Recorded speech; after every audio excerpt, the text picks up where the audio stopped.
Little Miss Whoops. Roger Hargreaves.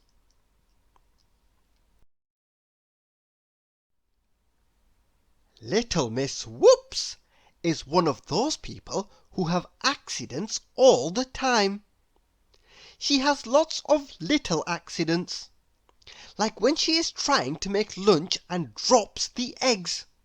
Whoops! And she has big accidents, like when she painted her bedroom and tripped over the paint pot. Whoops!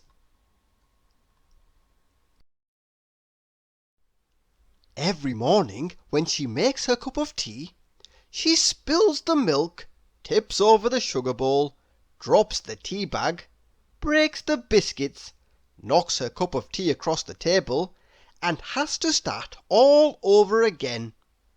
Whoops! Some days it can take hours before she leaves the house.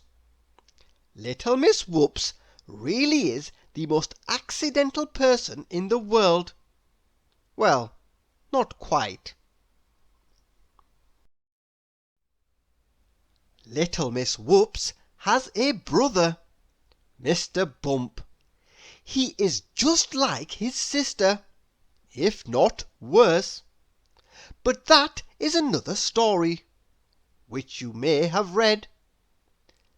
Each year, Little Miss Whoops travels by train to visit her brother for a week. She set off last Tuesday. This Tuesday, Mr. Bump looked at his clock, which was lying on the ground where he had just knocked it over. His sister was late, a whole week late. And why was Little Miss Whoops late? A whole chapter of accidents, of course. While her train was waiting in a station, she somehow or other tripped and fell out of the train. Whoops! And then she somehow or other tripped and fell into the back of a lorry, which took her to Seatown. Whoops! Where, somehow or other, she tripped and fell into a boat which took her to another country. Whoops! She had to wait nearly a week to get another boat back. And another lorry. And another train. Little Miss Whoops was exhausted by the time she finally reached her brother's house. "I thought you were coming last week," said Mr. Bump. "It must have been a long trip."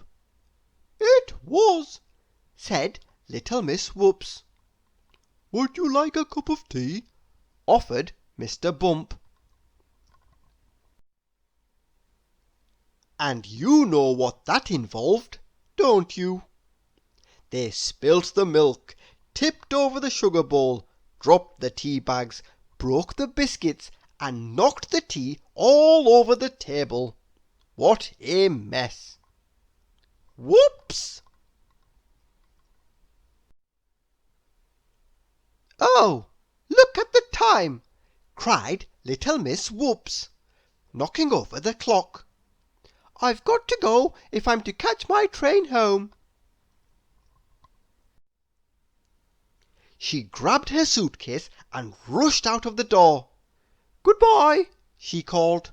"Goodbye," called back Mr. Bump. "See you next year." Mr. Bump waved from the doorway until she had rounded the corner. Then he closed the door, but as he did, the door handle came off in his hand. "Whoops!" said Mr. Bump. Thank you for listening.